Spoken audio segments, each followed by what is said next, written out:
some $4.1 million in gratuity, and we are currently paying some $82,390 per month, or $988,680 per annum in relation to pension benefits.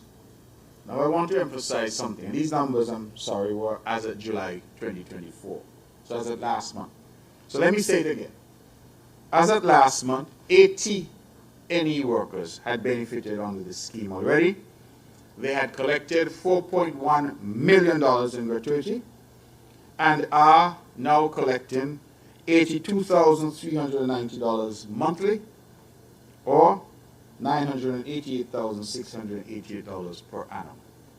That is the payout that we've done. So I'm saying that because I want the press and the public to understand that this was a significant financial commitment by the NIA. Many people have talked about it. There has been chatter about doing something better for NE workers for years. This government has delivered. And on the 1st of September, we celebrate 2 years of that delivery. I get calls from NE workers. Some of them say the money has not come fast enough. I acknowledge and I apologize. But I say to them, at least you know that the money is coming. Because hitherto, you couldn't call anybody to say the money wasn't coming fast enough because you were not entitled to anything. Now you are entitled to something. I want to make one further point before I move on. And that is to emphasize that this is non-contributory. What I mean, therefore, is that the persons who are benefiting have not contributed to this scheme in any way. They have not had any monies from their salaries deducted over the years to fund this. Put differently, they have received their full pay over the period that they worked, and they are now receiving, on what I would refer to as a gratuitous basis, a gratuity plus a pension as a result of government policy and a decision taken by this cabinet. So I want to make that clear, that this is a genuine effort to help our people and to allow our people to retire with some dignity. And so for all of you NE workers out there who have already retired, those who are on the cusp of retiring, I believe that you can now have some comfort that this government has delivered in relation to you.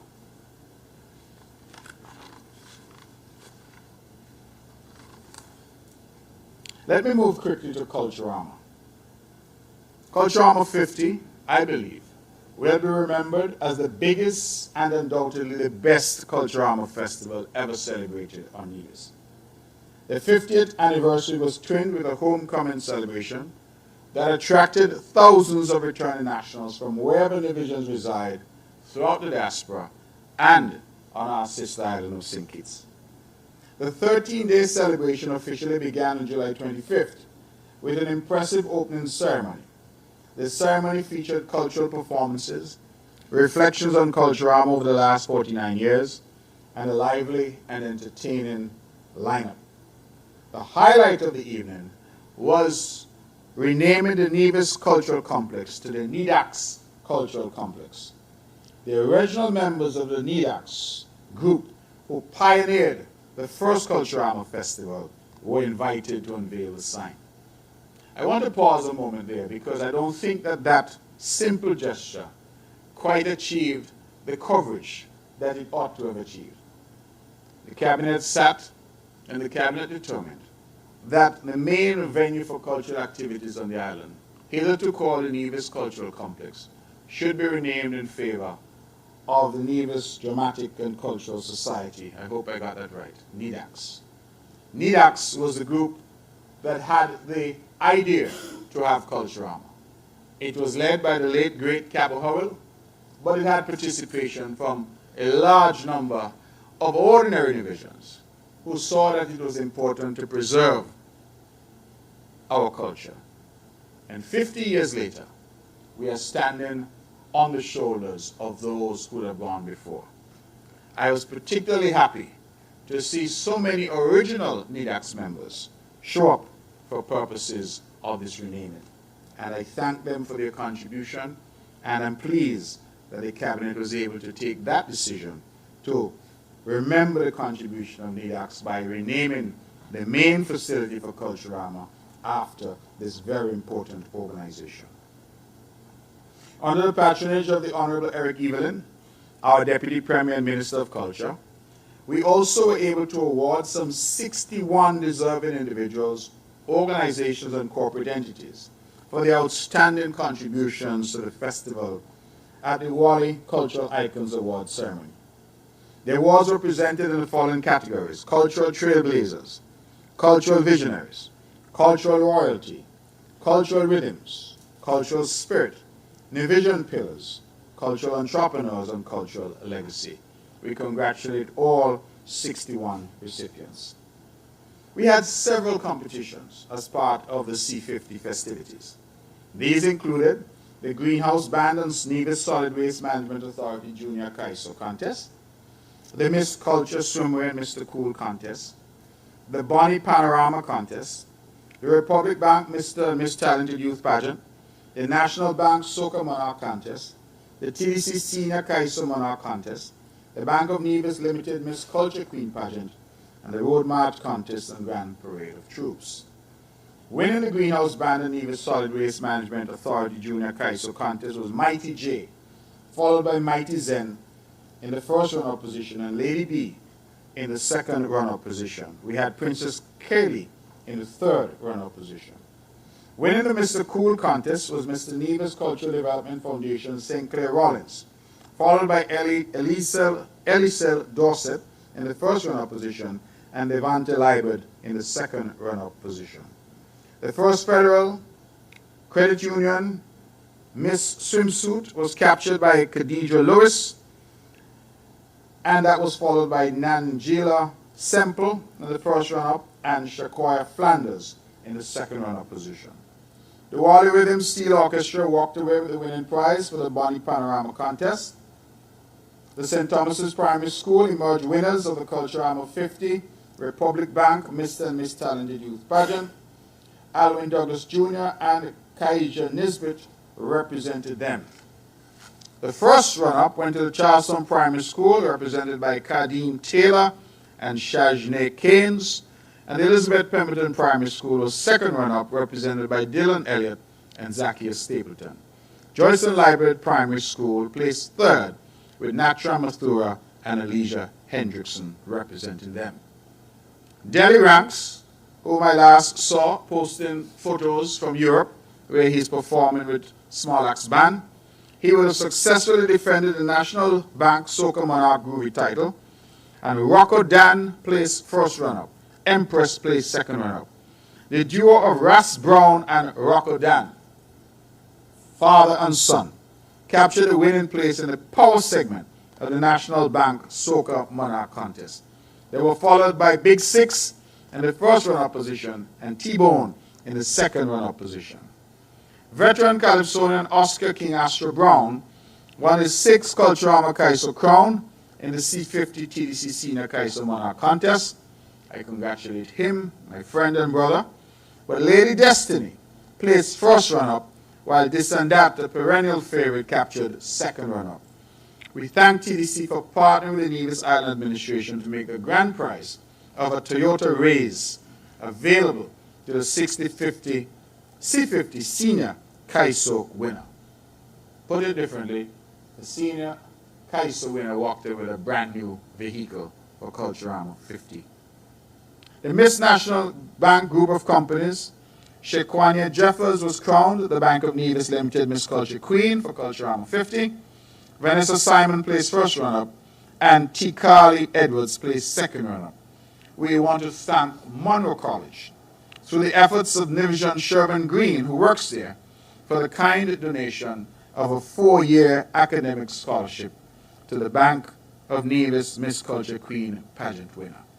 We are therefore hopeful that Ms. Jeffers will take advantage of that scholarship and go off to get further education. I can't pass on, though, without really saying kudos to Lady Destiny a young female Calypsonian. I'm told she came within 3 points of being crowned C50 monarch. And, of course, this and that, who has participated, I'm told, in every single Kaiso competition for Culturama since its inception. I think that that level of engagement, win, lose, or draw, ought to be commended, and I commend Mr. Keith Scarborough, MBE, for his efforts. After an hiatus of several years, the original Casanova Band reunited to perform for their devoted fans during the 50th anniversary of Culturama. Their hit song Legacy earned them the Road March title, triumphing over the Core and Odyssey bands who came in second and third place respectively.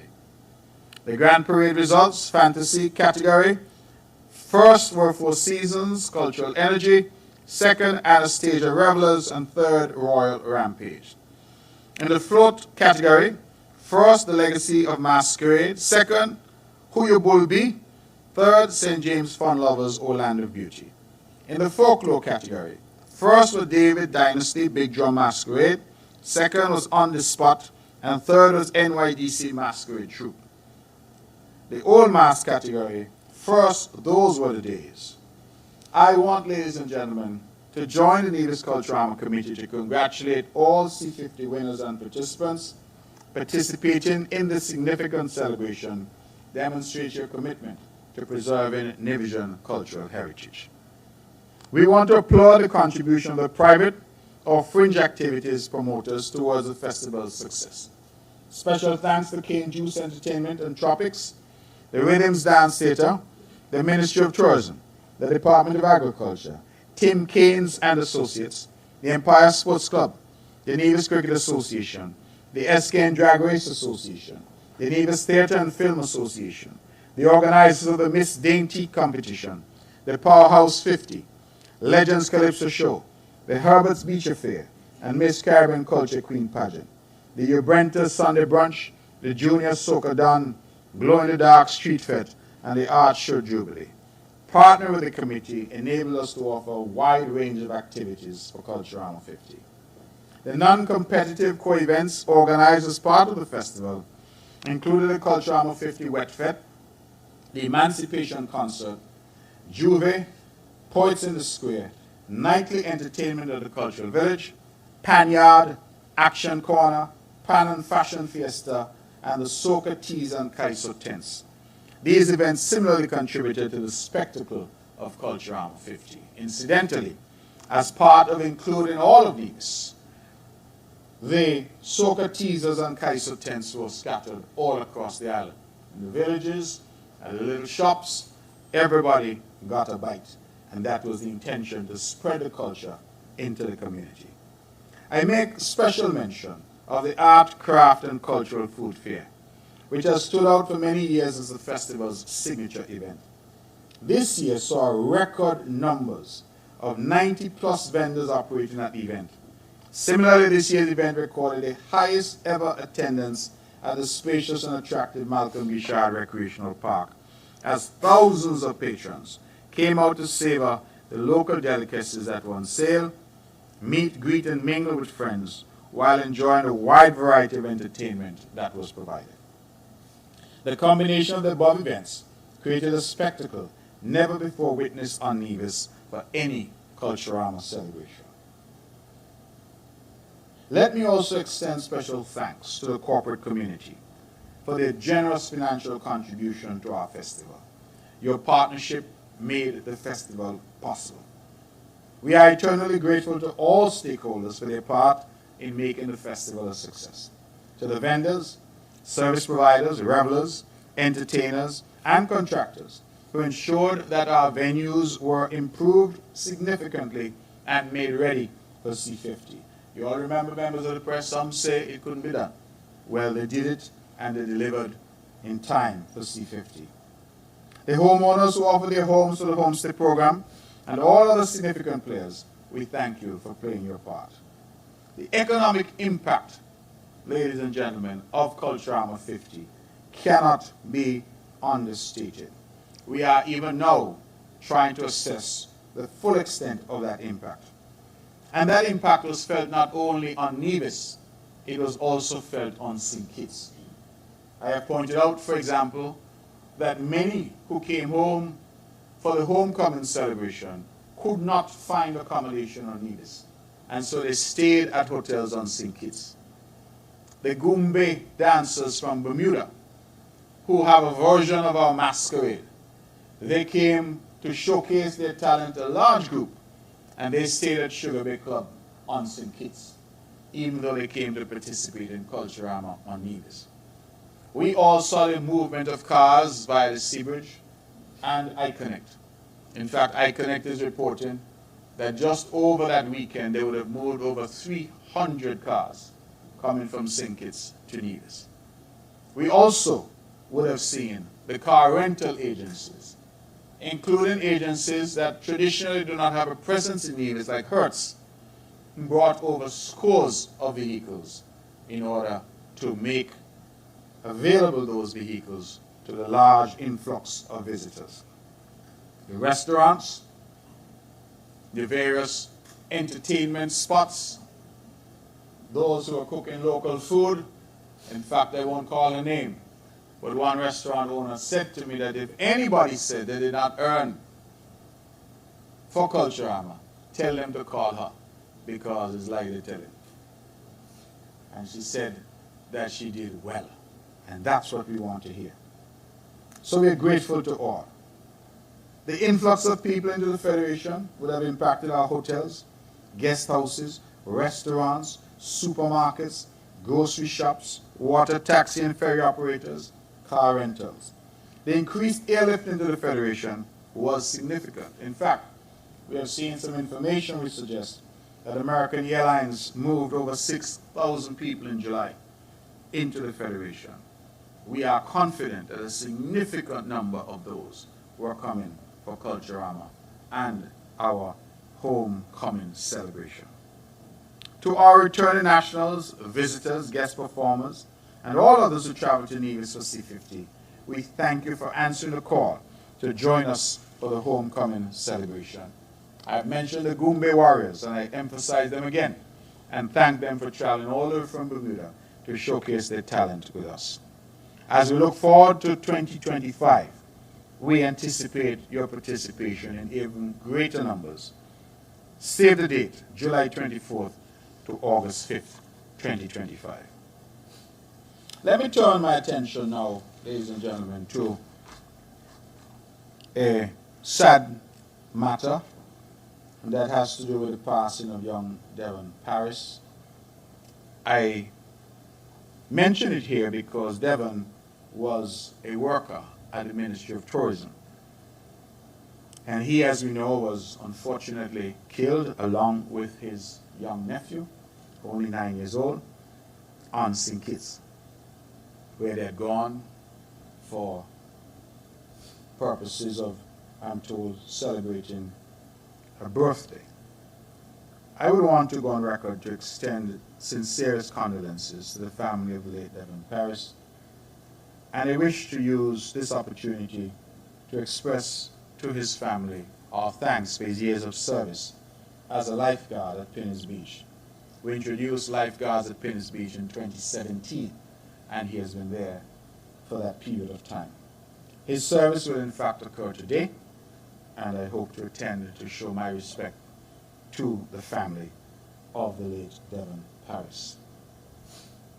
Last night, I made a televised address to the nation dealing with this issue of crime and criminality. I am pleased that I have this morning seen an invitation from the Honorable Prime Minister to a symposium that he is convening on Friday of this week, that is tomorrow. And that symposium is kicking off a period, I believe, of 90 days, if memory serves, but a period of time when the focus of the government will be on this vexed issue of violence. I want, ladies and gentlemen, from this rostrum to repeat and to reiterate that there is no room in our country for criminal elements. people now cannot argue and say that there are no opportunities. There are a host of opportunities for those who are not allergic to work. And I am urging our people, particularly our young people, to take advantage of these opportunities. It makes absolutely no sense for our young people to continue down a path of crime which ends really only in one of two places. You either end up in 1814 St. Kitts, where I'm told the conditions are highly unpleasant, or you end up at Springfield Cemetery in St. Kitts, or at the Bath Cemetery with the Britannic, as we call it in News. I don't want our youth to end up in either place. Neither is a good place for you to be. And the country is being robbed of the talent, energy, expertise, and contribution of these young people. When I talk to young people and I ask them, why are you shooting at each other? They themselves can't explain. There is no real economic benefit to them. A lot of it is ego. Who dissed who? And who said what about whom?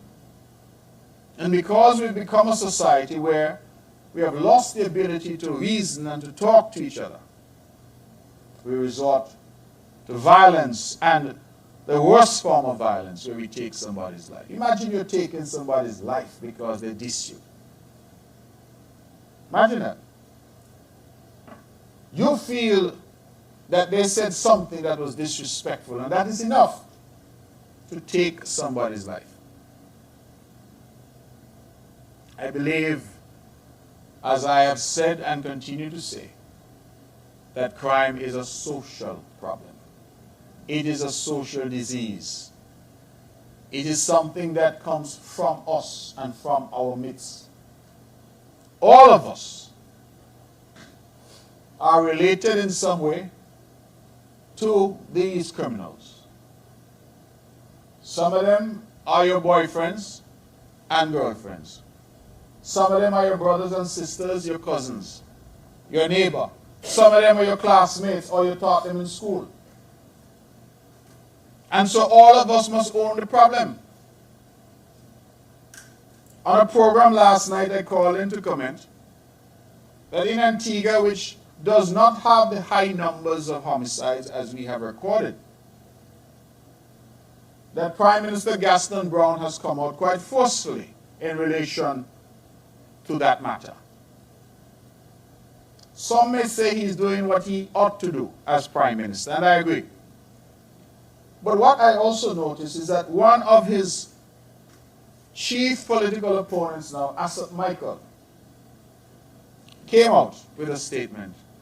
And he said something I think which is quite profound. Notwithstanding his political opposition to Prime Minister Gaston Brown, crime is not a political issue. And he therefore reached out and offered his assistance to the Prime Minister, his political opponent, whatever he could do to assist to solve the problem. I have seen, unfortunately, that at every occurrence of violence or criminal activity in our society, there are some media houses, or so-called media houses, let me use that language. They jump and they put out these headlines, which are intended to do one thing and one thing only, create alarm.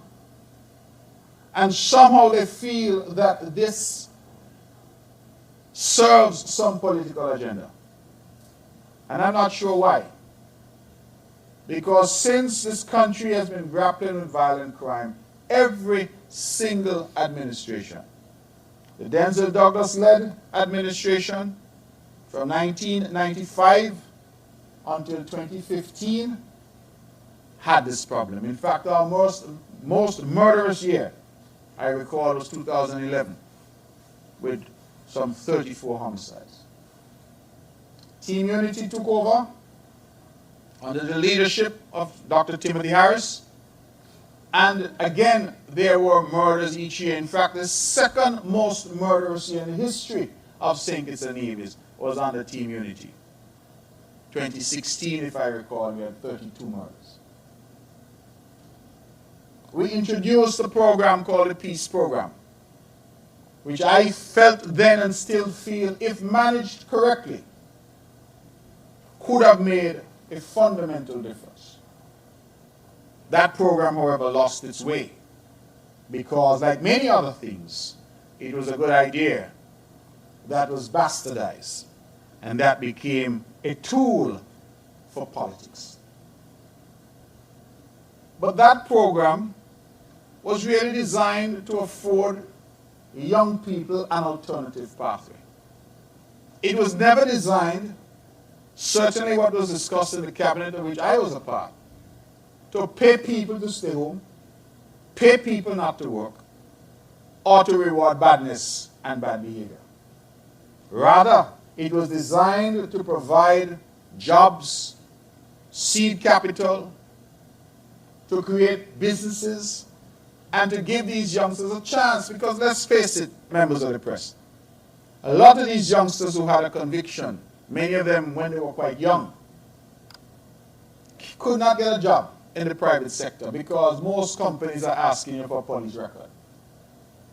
They can't get a visa because if they were to apply for a visa, the US Embassy, the Canadian Embassy wants a police record. They are not bankable, so no bank is going to lend them any money. And so the cry that we heard from some of them is they were stuck in a life of crime because that is the only way that they could sustain themselves.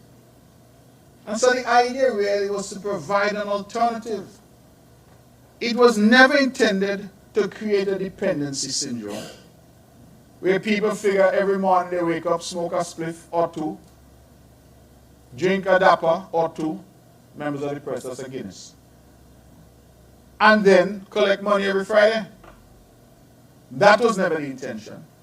Unfortunately, a lot of that started to happen. But I still feel that that program, whether it's called Peace, Elevate, or whatever it's called, where you give people an opportunity by creating an environment where they can thrive, by saying to them, you may have made a mistake when you were 17 or 18 years old. You may have gone to prison and spent 5 years. You're now 23, 24 years old. Come out of that life. Do something valuable. Be there for your children. Be there for your mother. For your cause expense and not to go and pay a lawyer for you. That was the intention. A very noble intention. And as I said, it's unfortunate that it went down a particular road, but I believe that there's value in that kind of program, particularly as I'm suggesting now, if it's coupled with some vocational training. And when I say training, I mean training for free. Get these young men and teach them how to do plumbing and electrical. Teach them how to grow vegetables in a shade house. Teach them how to do agro-processing. And allow our people once again to have the level of pride that our forefathers and ancestors had, and that many of us inherited from them. I hear people all the time saying poverty is what is causing crime. Lack of opportunity is what is causing crime. And yes, maybe in some countries and maybe in some contexts, people are forced into a life of crime due to desperate economic circumstances. But that is not the case here. Some of the people's names you hear being called, and some of those that the police arrest, what is poor about them? They're driving around in their vehicles. They have jobs, some of them. They have access to resources. They have family and family homes. We must start to call this thing for what it is, badness. If I was sitting in Brownhill, I would say worthlessness. But that word is difficult to spell for the press. Badness. That is what it is. And we keep pussyfooting around and trying to sugarcoat it and saying, oh, they grew up without a father in the home. How many of us in this room grew up with a father in the home? Many of us didn't. Many of us who came from an era when we went to school barefoot. You see any young people now going to school barefoot? We came from a dire and difficult circumstance and we never killed nobody. We never resorted to crime as an answer for dire poverty that existed in this country. So a lot of what you hear, ladies and gentlemen, in my humble opinion, are excuses. I called the other night to the popular On The Mark show. Actually said that the youngsters are committing crime because of what they eat. And I saw somebody put up something and said they just ate some KFC. They hope they didn't kill nobody today. Because it is that level of foolishness that some are peddling to try to suggest that they ought to be given a pass. And it is time, I believe, that we move from that and be resolute in how we address this issue. I spoke about Culturama. We introduced the Nevis Homestay program, and I am to report today, members of the press, that it is reporting considerable success. 90% of the properties that were listed were booked from July 25th to August 6th, which is a full duration of Culturama. Other properties were booked on short-term rental, which means that they were booked for 7 days or less, and one property is still hosting, and that person will be leaving Ireland on Saturday. The Ministry of Tourism and the Nevis Tourism Authority and the Culturama Secretariat, we wish to thank the various property owners for accepting our invitation to host our overseas guests during Culturama 50. And we are hopeful that this initiative, this homestay initiative, will provide a springboard for expansion of our accommodation sector and increase economic benefit to the local community. You will remember, members of the press, that the homestay initiative was to ask people to open up their homes where they had an extra room or two and allow people to stay. And again, 90% of the properties listed were actually booked over the Culturama period. Let me also report that the Ministry of Tourism partnered with Ms. Phyllis O'Flaherty and her family to unveil a plaque at the New River Heritage Site to commemorate the contribution and life of Mr. Melford Mussa O'Flaherty, who worked at the New River Estate from 1927 until his passing in 1986. Mr. O'Flaherty, we're told, was the last person in charge there during the era when that establishment, that mill, was still producing sugar. And he went on. In fact, I commented that we are now talking about community tourism. We are now doing tours. He was doing tours from way back then. And I remember as a youngster doing my SBAs for agricultural science that we would have gone there. And he would have provided the necessary information in quite detail from his head about how the sugar industry works. The 2024 Nevis Tourism Awards Gala will be held on Saturday, the 30th of November. I'm giving early notice. Nominations are currently open for the following awards: Nevision Experience Award, Tourism Entrepreneur Award, Sustainable Tourism Award, Employee of the Year Award, Manager of the Year Award, Best Culinary Experience Award, Pillar of the Industry Award, and Corporate Partner of the Year Award.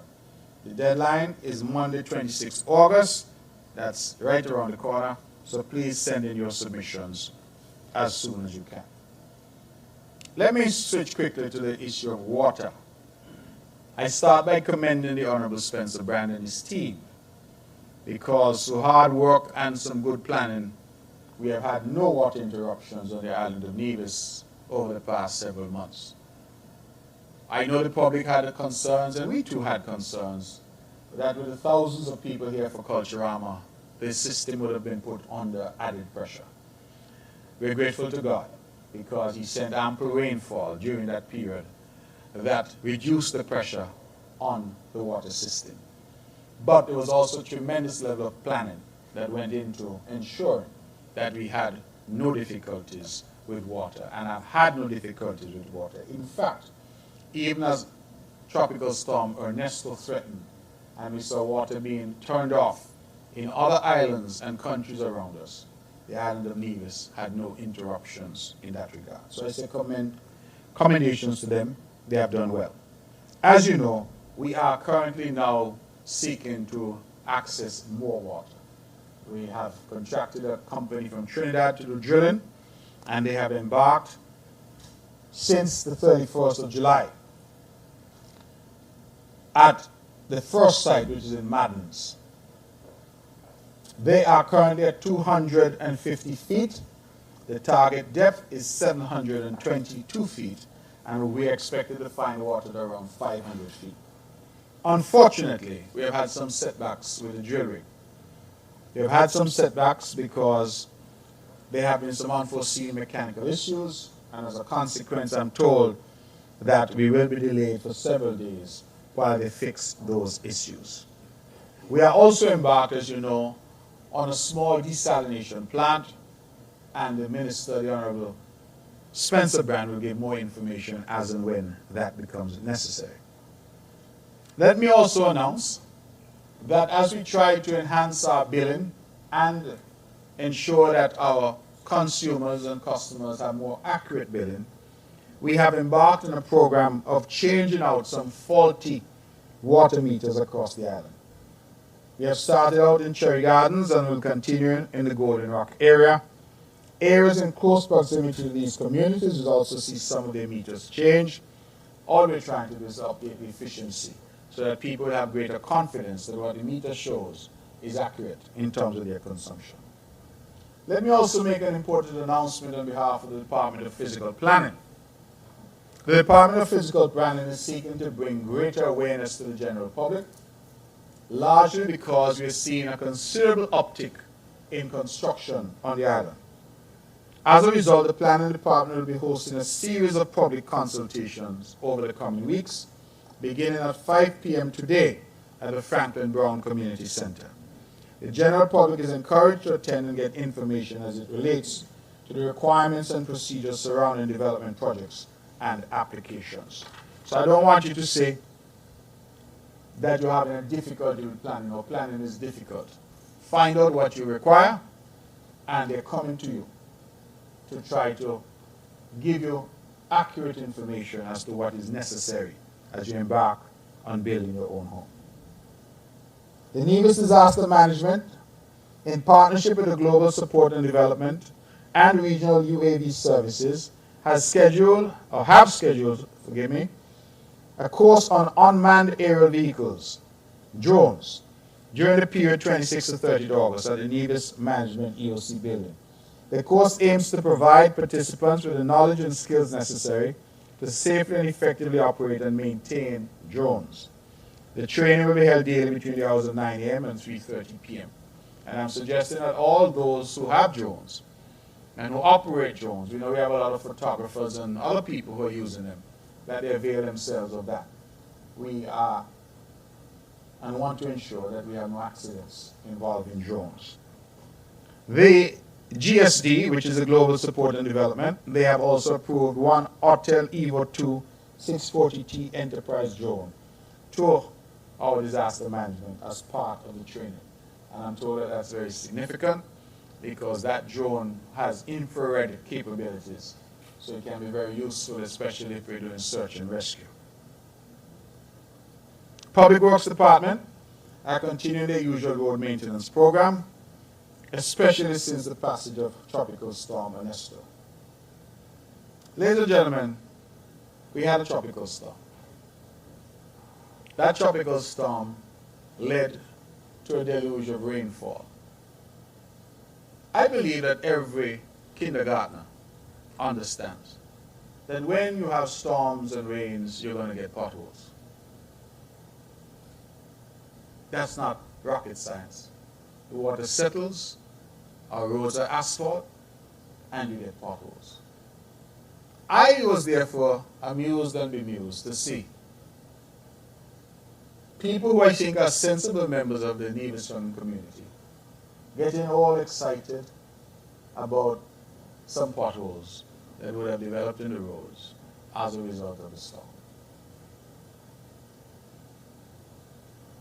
The Public Works Department has a program. I believe that our people should now have some confidence because we are always out there fixing, remedying, improving.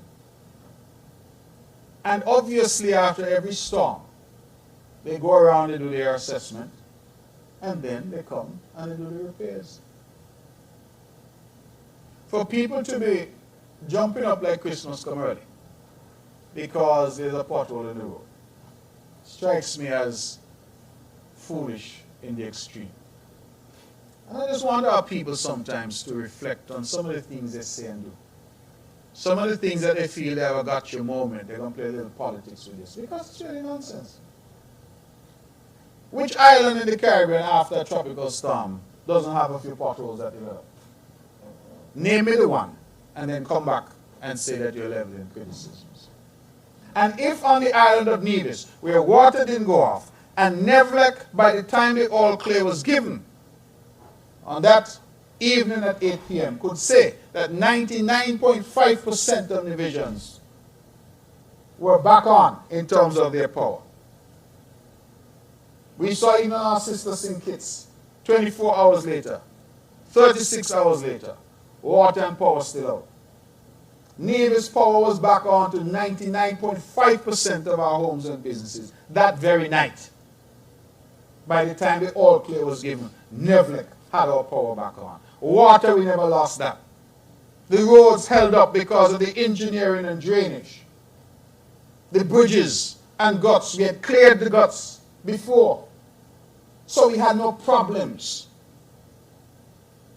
And I said to someone that if all that some Nevisians could argue about is that they see one or two potholes, then I'm happy. Because it means that they had no damage that they could point to. It means that our homes stood up. Look at all the homes, including the government housing, in large developments like Madden's and elsewhere. The fact that we could come out of a storm, which was closer to us than even to St. Kitts, because it came to the south of Nevis, and were able to stand up, and our infrastructure was able to stand up in this way. We're grateful to God first, because I don't want to be ungrateful.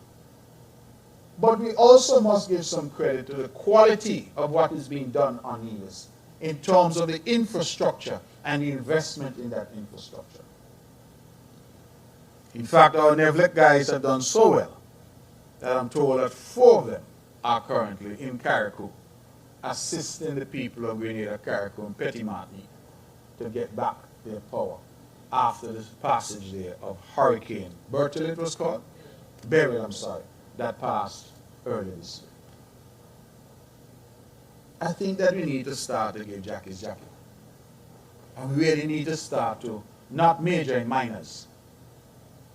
Because and we have a robust opposition in Nevis, they talk a lot.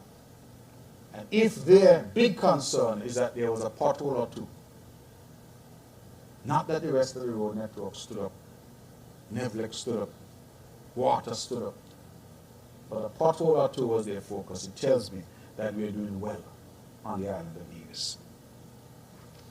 Public Works is doing their job, and I know they will continue where necessary. If you see difficulties in your neighborhood, please reach out to them. Let me move very quickly to health. SKN Moves, Nevis chapter in collaboration with the Taiwan ICDF. They'll be hosting a free health screening on Wednesday, September 4th at the Cotton Ginnery Mall from 8:30 a.m. Available services include blood pressure, blood sugar, urine, BMI, information exercise sessions. Please share with your family and friends. Remember, your health is your wealth. The Health Promotion Unit annual sneaker day is slated for Friday, September 13th. So all of you who need to buy sneakers, get them ready. I love the competition that they have each year. You're invited to lace up your sneakers and get moving. Join the Charleston Expedition Scavenger Hunt. Lots of awesome prizes to be won. Clues will be posted on Facebook. And then Caribbean Wellness Day will be celebrated on the second Saturday of September each year. It is dedicated to raising awareness and promoting actions to combat NCDs, non-communicable diseases. The Health Promotion Unit here in Nevis this year will be hosting Fitness in the Park, soca-sized workout. This activity aims to create a sense of community where all interested people will participate in a fitness session using headphones with an instructor who will guide the workout. This will be at the Malcolm Ishard Recreational Park on Saturday, 14 September from 6 a.m. to 8 a.m. Please register and join the fun using the QR code on their Facebook page and the flyers. There will be a mock sit-in, members of the press, of the Nevis Island Assembly Youth Parliament at the Nevis Island Assembly Chambers, Hamilton House on Thursday, the 29th of August at 10 a.m. The focus of the debate will be a bill shortly entitled Nevis Diversity and Inclusion in Education Bill, a vital piece of legislation that addresses important issues in the education system. What is noteworthy is that a contingent of 14 youth parliamentarians consists of the following distinguished roles: President, the Clerk, Sergeant at Arms, 6 honorable members representing the government, and 5 representing the opposition. They will do battle in the Nevis Island Assembly. So I'm inviting everyone to go out. And just so that I could recognize these young people who will be there in a mock parliament this time around, but I believe that some of them will be there in the real parliament fairly soon. Junice Eaton, she will be the president. Kelena Laville will be the clerk. Brianna Farrell will be the sergeant at arms. On the government side, Dearest Stanley is our Premier and Minister of Education. N. Kosani Hanley is the Minister of Social Development. Tashela Phillip, Minister of Finance. Angelina Kalidas, Minister of Youth. Shaniel Nisbet, Minister of Gender Affairs. And Jazara Ross, Minister of Social Empowerment. That's the government side. On the opposition, Steve Walters Jr., Shadow Minister of Education. Micah Maynard, Shadow Minister of Social Development. Nichelle Otley, Shadow Minister of Finance. Kenayo Challenger, Shadow Minister of Youth. And Aisha Liebert, Shadow Minister of Gender Affairs. So they are going to be there on the 29th of August at 10 a.m. Please go out and support our young people. Let me go quickly to the Department of Sports. The annual sports camps have come to a close. I want to report that some 250 children across several sporting disciplines will have benefited from the camps this summer. Those camps included cricket, football, tennis, swimming, and basketball. And so this government continues to have partnerships so that our children are occupied during the summer.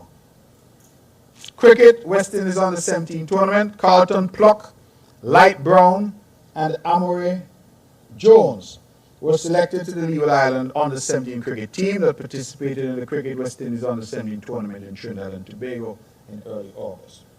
We continue to see a number of our young players playing in regional tournaments annually. Kudos to them, and we encourage them to continue because we want to see them in West Indies colors. Let me commend young Troy Nisbet. Troy made history. He went to the 2024 Paris Olympics and became the Federation's first Olympian in swimming at the tender age of 15. He secured a personal best of 20.02 in the 50-meter breaststroke. Congratulations to Troy and his family, and we wish him every success as he continues to develop and hopefully become one of the world's top swimmers. Carifta Triathlon and Aquathlon. This is a newly established SKN Triathlon Association, and the selected athletes to represent St. Kitts Nevis at the Carifta Triathlon and Aquathlon event being held in Brandon's Beach, Barbados. Among the athletes were Henri Pemberton and Skylar Connor in the 13 to 15 category. The Aquathlon event is a swim and run. For the 13 to 15 age categories, it involves a 500-meter swim and a 2.5-kilometer run. So congratulations to them. I don't think I could manage that, so that is quite significant. Caribbean Football Union Challenge Series, we want to extend congratulations to Alger Newton of Bath, who was recently appointed as assistant coach of the St. Kitts Nevis Under 15 national team that participated in the Caribbean Football Union Challenge Series in Tobago. We also congratulate the 5 division players selected to the team: Kimani Newton, Malik Freeman, Lajuan Jeffers, Romero Hanley, and Majib Kelly. While I'm congratulating Alger, let me add that he has been promoted to the position of Deputy Director, Department of Sports, effective August 1st, 2024. Alger is a young professional who has demonstrated stellar work in both the physical and administrative components of the job. He holds a bachelor's degree in physical education from G.C. Foster College in Jamaica. We congratulate Alger and wish him continued success. Ladies and gentlemen, if I can switch quickly to education, the 2024 Leadership Summit would have started on Monday the 19th of August with sessions for system leaders and on Tuesday 20th for school leaders. The summit ends on Thursday 22nd, that's today. Back to school convocation, teachers and staff will be welcomed back to school on Monday 26th with a back to school convocation at NEPAC beginning at 9 a.m. under the theme United Under One Umbrella, Education for a Sustainable Future. Meet the Teacher activities are being planned for all public pre- and primary schools on the 29th of August and 30th of August, 2024. Parents are encouraged to stay tuned and pay keen attention to the information circulated by your child's school. Schools are scheduled to reopen on Monday, 2nd September 2024. We encourage parents and guardians to ensure that students are prepared for the reopening. We look forward to welcoming everyone back to school for the academic year.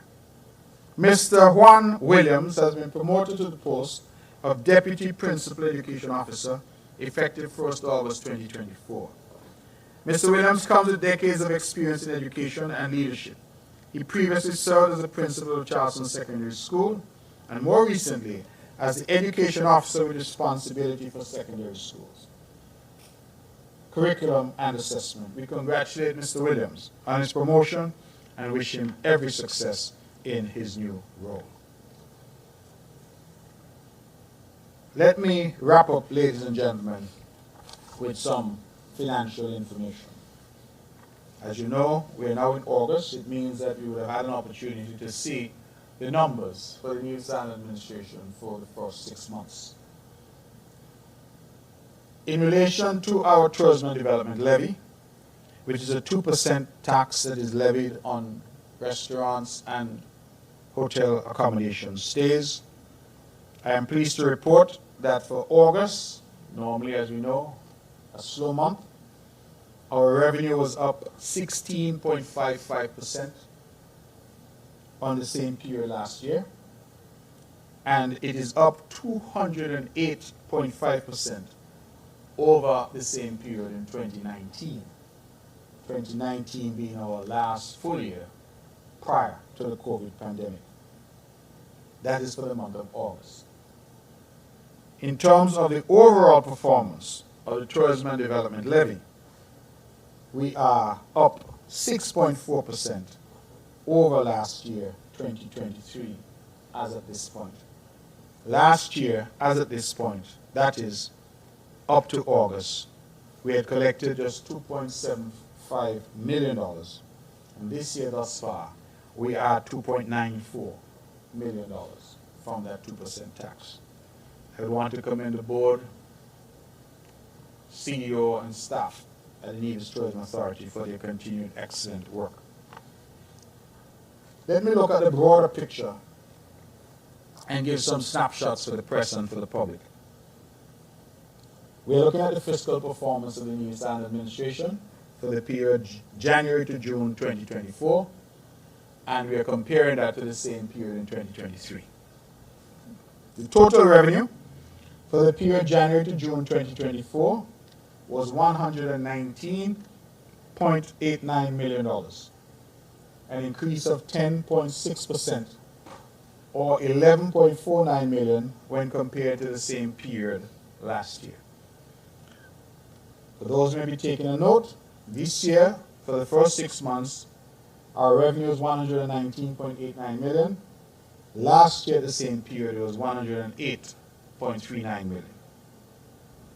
Recurrent revenue of 81.89 million for the period January to June 24, increased by 9.5% or 7.17 million when compared to the 74.72 million collected for that same period in 2023. Tax revenue has grown this year by 8.76%, and non-tax revenue has grown by 12.43%. Revenue from one of our main sectors, financial services, has exceeded expectations by some 24.41% or 1.64 million, and has outpaced 2023 performance by 15.35% or $1.11 million. Stamp duties have exceeded expectations by some 143.76% or 5.07 million, and outpaced 2023 performance by 125.78% or 4.79 million. Import duties exceeded expectations by 13.13% or 0.6 million, and outpaced 2023 performance by 21.14% or $1.14 million. Customs service charge exceeded expectations by 12.61% or 0.53 million, and outpaced 2023 results by 21.5% or $0.84 million. Total VAT receipts fell short of expectations, 24.3 million, by some 8.4% or $2.4 million. Social services levy also fell short of expectations by 24.99% or $1.7 million, and has so far underperformed in comparison to 2023 by some $4.78 million. 4.78%, or $0.26 million.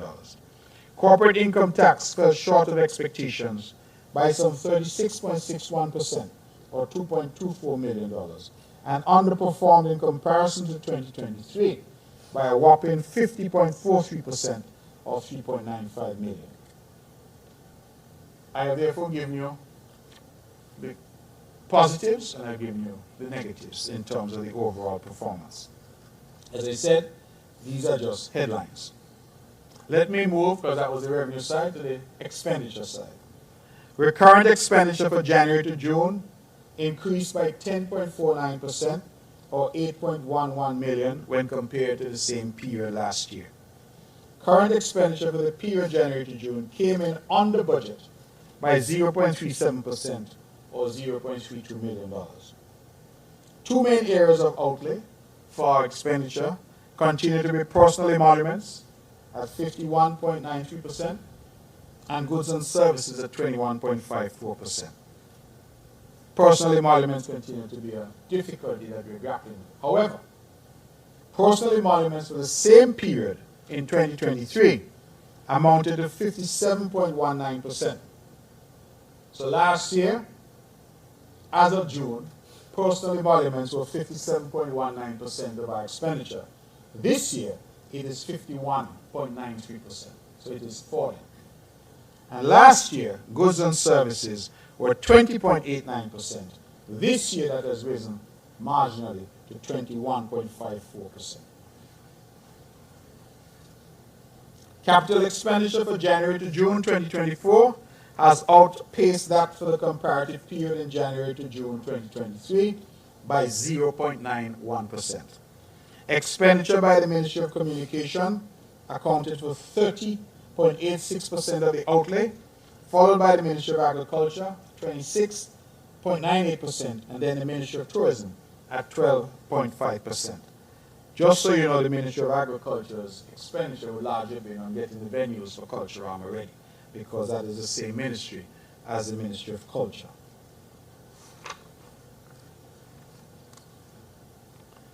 The primary and overall balances are, as at June 2024, both in a surplus position.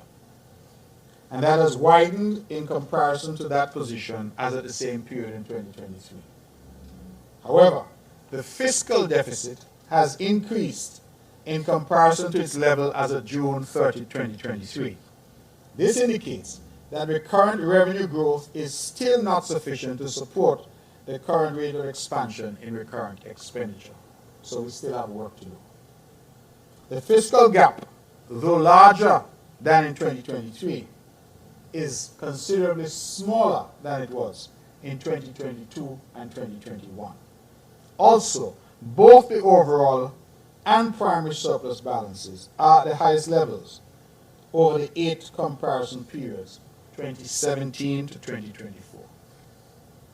Let me look very quickly at total public sector debt. Total public sector debt as of June 2024 for the island of Nevis amounted to $539.77 million.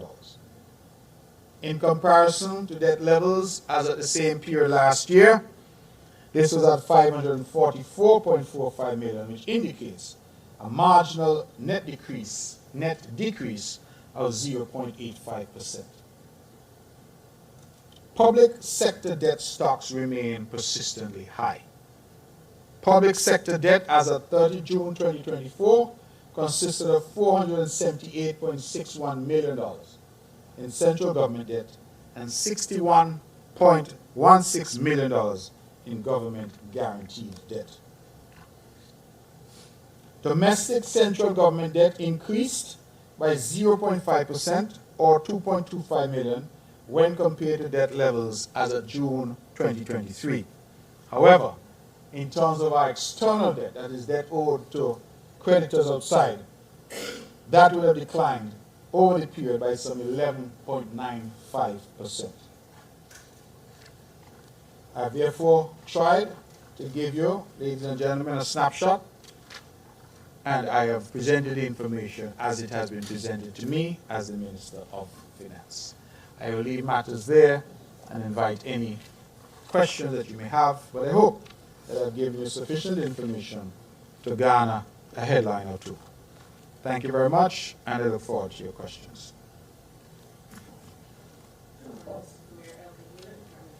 Good morning, Ms. Hewlett.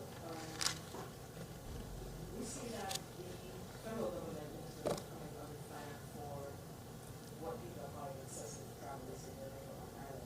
We don't seem to see that in the NIA. Can you speak to all this as a movement? Also, employees are complaining that they did not get their 5% increase, and based on your commendation, if they can look forward to that increase sometime soon. Since WINNMedia Family has asked, since the introduction of the straight flights to Nevis from Cape Air, has air traffic increased into and out of Nevis? And has there been any increased interest by other airlines offering flights out of the Vance Amory International Airport? We also have a question from Mr. Andre Huey of SKN Newsline. You would have already answered one of his questions in relation to the NIA's revenue. He asks also, how much are you receiving from the federal government monthly, and is this arrangement sufficient while plans for a proper revenue share, particularly CBI receipts, are being ironed out? He also asks, are there any immediate direct foreign investment projects happening or slated to happen on the island of Nevis in the near future? And those last few questions are from Andre Huey of SKN Newsline. Thank you. Thank you very much, Ms. Hewlett. Travel by the NIA. I realize that the issue of government ministers and travel has become a hot button, a hot topic, and there are some who have used it for their own political purposes. What I will say, Ms. Hewlett, is that travel is essential in order for governments to function, because much of what ministers are required to do involves engagement with persons outside St. Kitts and Nevis, and it is not always possible to do so via Zoom or otherwise. There are some very important meetings. When I was foreign minister, for example, there were meetings at the United Nations, at the OS, at CARICOM, that you expected to attend. So I said that at the outset. In terms of excessive travel and what persons may deem to be such, I know, and I can only speak for the NIA, that our approach to travel is that we only do it if it is absolutely necessary. And we then add another layer. We try to only travel when it is funded travel. That is, when some organization or entity is paying for us to travel. Very rarely do we approve travel which is unfunded, meaning that the taxpayers have to pay. I say that because it is something that we have applied not only to the cabinet, we've also applied it to the public service needs. So, I know sometimes public service needs get frustrated with me because they want to attend this conference or that conference, they want to attend this event. And my question always is it funded? If it is funded, the Japanese, the Taiwanese, etc., then we tend to permit that travel because it means it does not come at a cost to our local treasury. If it is not funded, then the bar is very high. I need to be satisfied that the travel is necessary. And if it doesn't fall into that category, then the answer most times is no. We will not fund this travel. There has been some frustration, but I believe it's one of the areas where we've been able to tighten up in terms of cost, because travel can be quite expensive. In my case as the Premier, I am called upon, I suppose, as a member of Cabinet who's called upon to travel most because of the portfolios that I hold and because of my role as Premier. In fact, I can announce now that I will be traveling on the 28th of August, and as part of that travel, I will be out for, I believe it is 8 days from the Federation. I will be going to Europe, and so some of that time will naturally be spent in flying back and forth. I think there's a day on either side. But there will be more than that, because I always put something out to the media whenever I travel, and I would expect that the Deputy Premier will act. The Deputy Premier himself is also has been invited to travel to Taiwan, and so he will be traveling to Taiwan. I believe that he is going to be accompanied by some other individuals and officials from leaders on that trip. I believe he indicated that the Honorable Latoya Jones, our Deputy Speaker, and our Cabinet Secretary, Mr. Stedman Truss, will accompany him. And that trip is funded kindly by the government of Taiwan. So he'll be traveling sometime in the month of September as well.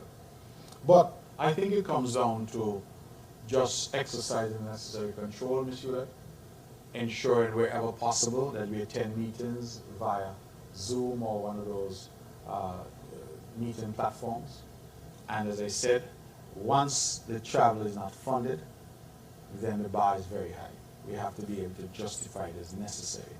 Once it is funded, the bar is a bit lower. But even where it is funded travel, we have made it clear to the cabinet members that we will only allow travel when it does not interfere with their local commitments, ministerial, and for those who have constituencies within the constituency. So that for me is important because it is necessary that our ministers, as much as possible, are on the ground to deal with issues as and when they arise. So that is our approach on EVIS, and we, as I said, save significantly by adopting that approach. NEVLEC employees didn't get their 5% increase. NEVLEC, Ms. Hewlett, is run by a board of directors. NEVLEC is not run by the NIA. And while we certainly applaud NEVLEC and their workers for all the excellent work that they're doing, when they get an increase, when they get their pay scale, when they get their offers, that does not come to me. That has nothing to do with the NIA. NEVLEC is a statutory body and NEVLEC therefore makes its determination as to increases, salary levels, vacation, pension, all of those matters are dealt with by NEVLEC and its board. So I will just say to the workers at NEVLEC that if you have not yet got an increase, then I would anticipate that you will get whatever benefit the board determines based on the performance of the company. I will only add that while we celebrate our employees when they do well, the fact that employees are working hard and doing well does not necessarily translate into the company having the fiscal space to always reward them as they ought to be rewarded. So we want to just say that, but that is a matter for the board at NEVLEC, not for me as the Premier, because NEVLEC is run by that board. Introduction of direct flights, I am told anecdotally, I say anecdotally because I don't have numbers in front of me, that we have had an uptick in traffic at the airport, especially the Cape Air flights from St. Croix. I'm told that they're always sold out. Those have done quite well. Winnie, I'm told, has been doing quite well out of St. Martin as well.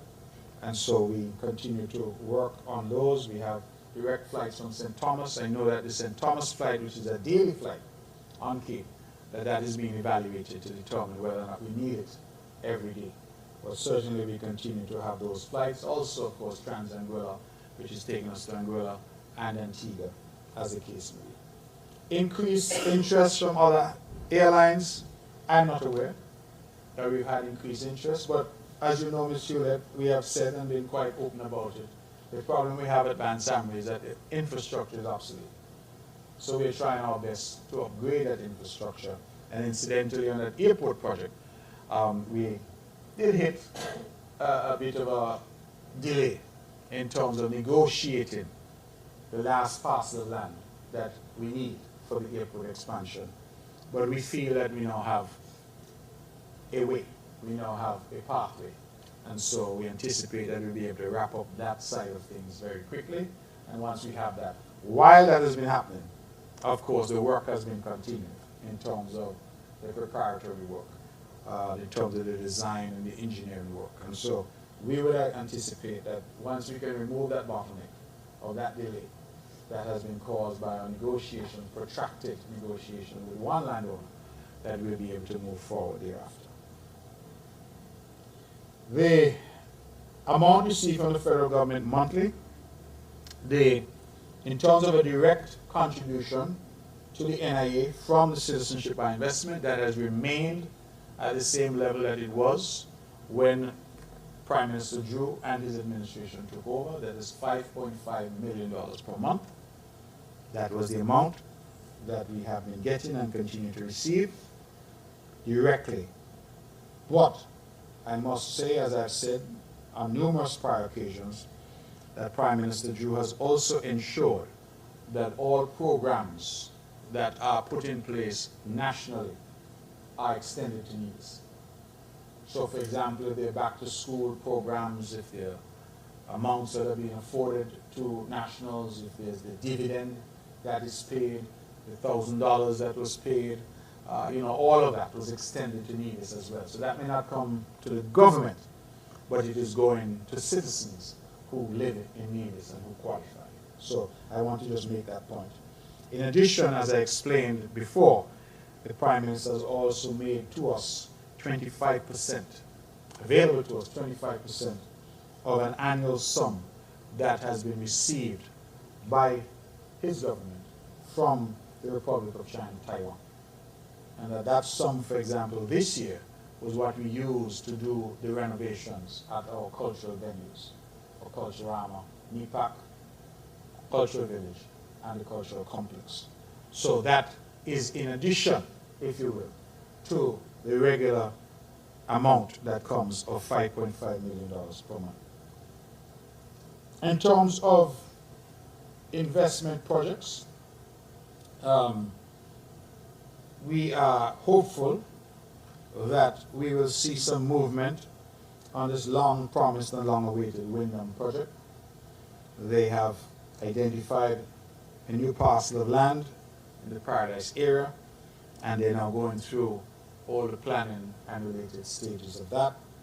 We have abandoned the idea of this project that was talked about for well over a decade at Indian Castle, and I am pleased to say that the lands that were involved in that project have now come back to the ownership of the Nevis Island Administration and the Nevis Housing and Land Development Corporation. I want to perhaps clarify what I mean when I say we've abandoned. We've abandoned pursuing a project there with those developers.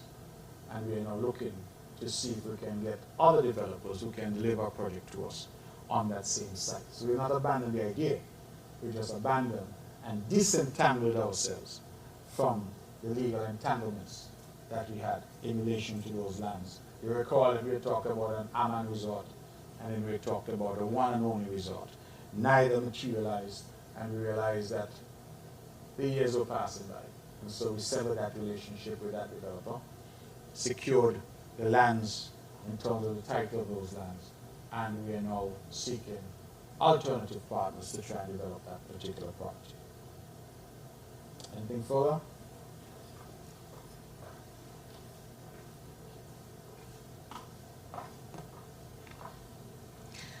Good morning, Shamika Budgeon, Bond Radio. Pertaining to crime, I know that it's a federal matter, but on Nevis, will there be a curfew that will be implemented? Sadly, 2 individuals will be buried today that lost their lives due to crime. In listening to your address last evening, I think that the polygraphic test for in-house national security staff is a very good idea, as well as asking for regional and international assistance. But when will this happen? And finally, when can we see foot patrols in our villages? Not just the police driving through our villages, but when can we see foot patrol along with house raids? Thank you. House what? House raids. Okay. Okay, Ms. Budgeon, thank you for your questions. You say crime is a federal matter. I want to correct that. Crime is everybody's business and everybody's matter. I think what you probably meant is that the infrastructure for responding to crime, the national security infrastructure, is in fact federal. Last night, I would have given a national address on the matter.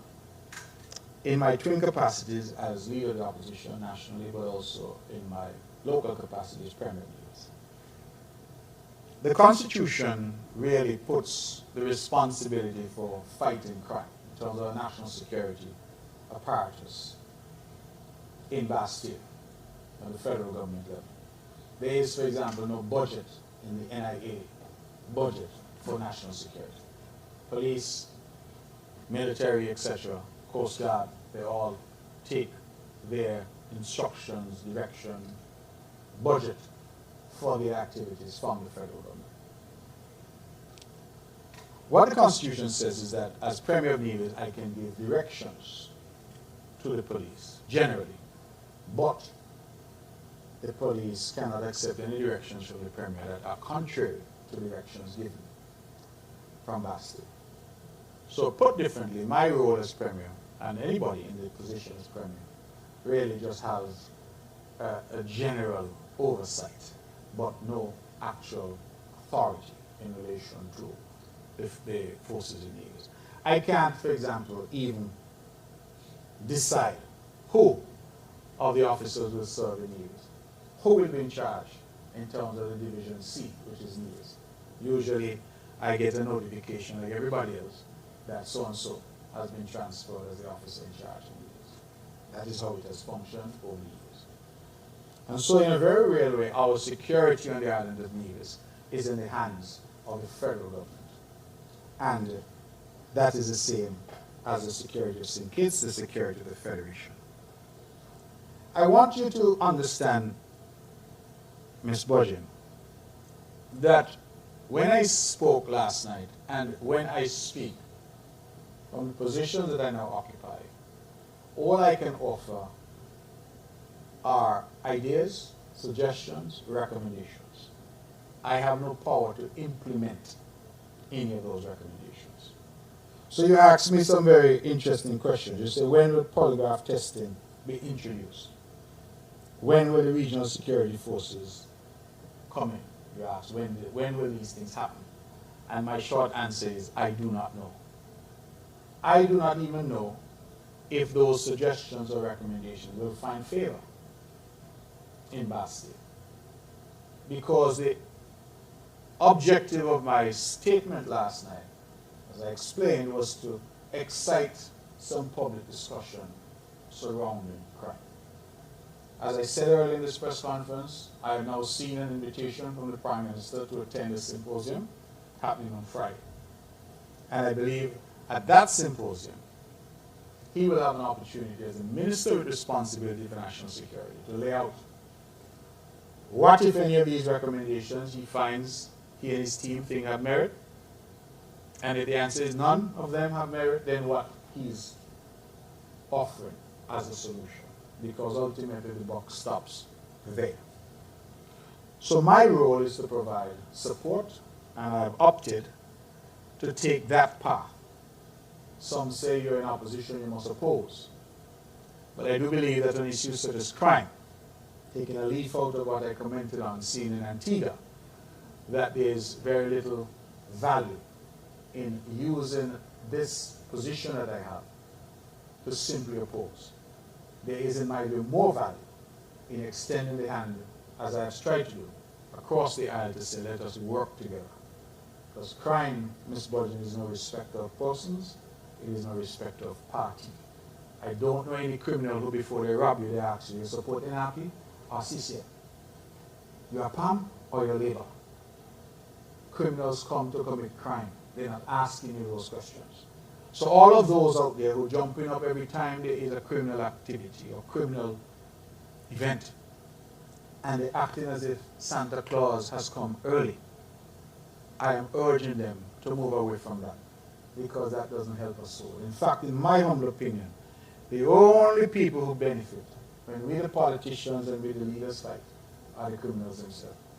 If we are focused on fighting each other, it means therefore that we are not focused on fighting them. And that to me is where the fight should be. So, I want to make it very clear that last night I was not making a statement as to what will be put in place. I was making recommendations for consideration by the government and by the public. Because members of the public, no doubt, will have their say as well. Some of the things I've suggested may be seen as controversial. For example, I asked that we look at the zones of special operations that was introduced under the Andrew Holness administration in Jamaica. They have had mixed results in Jamaica, but Jamaica is a different place to us. Much larger, much more difficult to manage.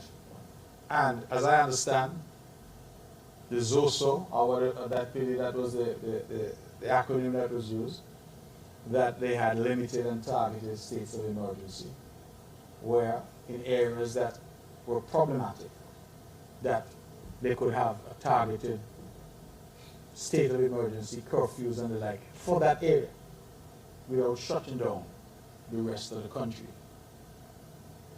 So you're asking the question, will curfews be implemented in Nevis? I have no power to implement a curfew in Nevis.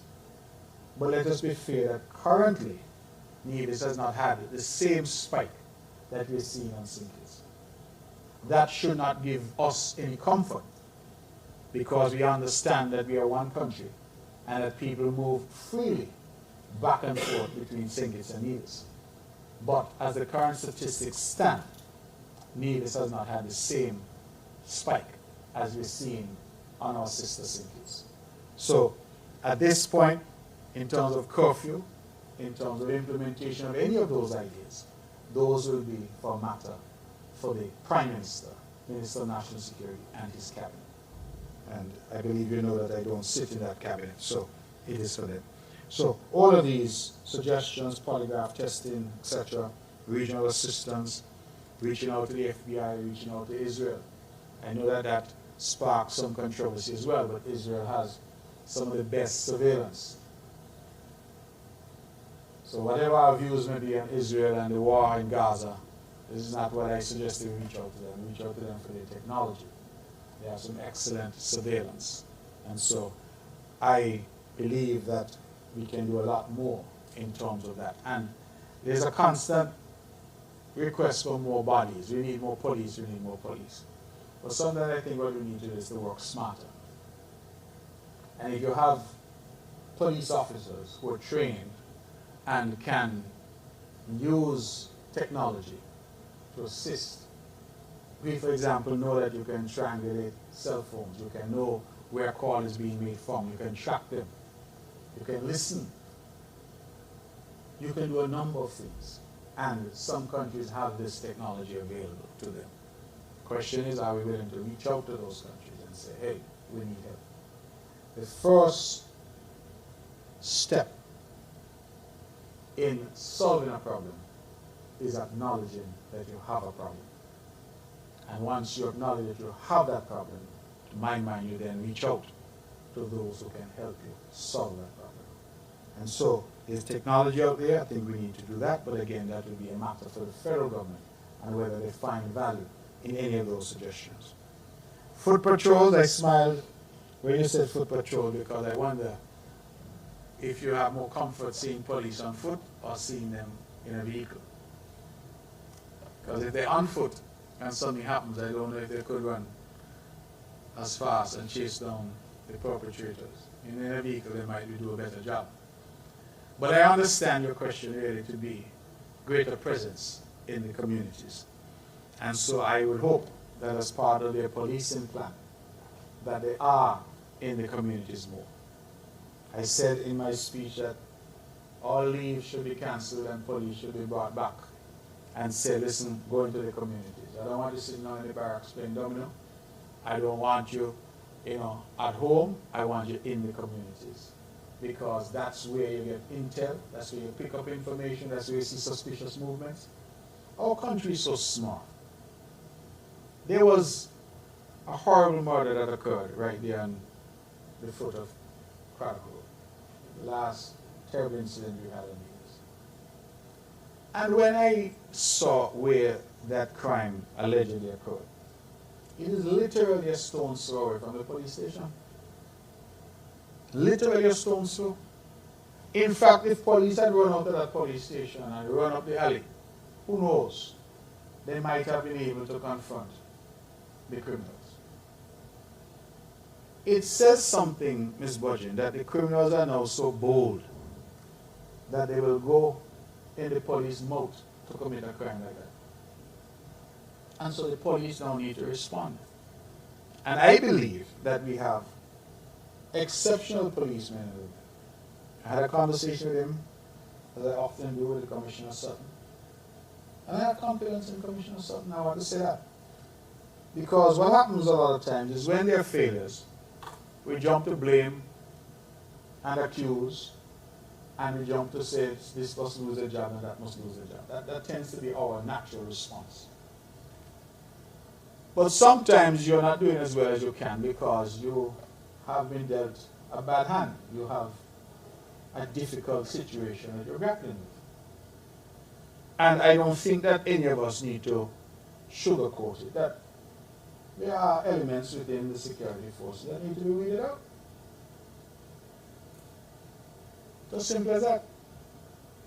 I asked somebody the question the other day. I said, well, how fellas in prison who are supposed to be restricted because that's what prison is, how are they still able to make phone calls and send out text messages and give orders from jail? A cell phone just dropped from the sky and into their lap? Whenever you see those searches for contraband being done, and you see some of the contraband, so then they put up the photos. Cell phone charger, all kinds of things. Where are they coming from? Who's allowing them into the prison system? And is there a connection with what we're seeing on the road and prison in terms of people communicating? All of these are things that need to be looked at. And so that's why the polygraph and all that is important. That people know that, listen, you're going to be subjected to this. If you can't pass the polygraph, or if you can't whatever, then sorry. We need to get to that point where it's no longer about boys a big family, you know, and all of them will support me. And that becomes the reason for the decision, as opposed to whether or not people are competent, people are honest, they have the highest level of integrity. Because that's what you need for these types of roles. So, I feel that our police will be called upon to do more, and I don't want them to be upset with me. They are police officers, they are security officers, and they must understand and appreciate that in an unprecedented situation where we find ourselves, we will have to respond in an unprecedented way. And I thank them in advance for all that I know they're going to do to help to keep us safe. Any other questions for me? Okay, Hewlett, Department of Information. I have some questions actually here from ZIZ Broadcasting Corporation. What is the status of the Alexandra Hospital expansion project? What is the status of the renovation works at the Nevis Performing Arts Center? And what is the latest update on the build-out of the boiler industry in Nevis? And on my own behalf, is the government aware of excess absenteeism from their employees, and how can they combat that when it's almost known that some people spend more time on sick leave and other absences than they actually do in terms of putting in work and being present on the job? What can the government do about that, and is the government aware of some of these situations? Okay, thank you very much, Ms. Hewlett. Let me start with your last question first. It is a perennial problem of performance. And I think you heard me talk about pay for performance in the past. We have developed a culture in St. Kitts and Nevis, which is not unique. It's a Caribbean culture, I feel, where some of our people feel we must do the very least amount of work, and we must try to extract from that the very maximum in pay that we can do. It is not unusual to see government workers come to work late, take extra time for lunch, and leave early. And Nevis is the only place that I've ever lived in my life where once rain starts to fall, before work starts, the phone starts to ring if the job cancelled today.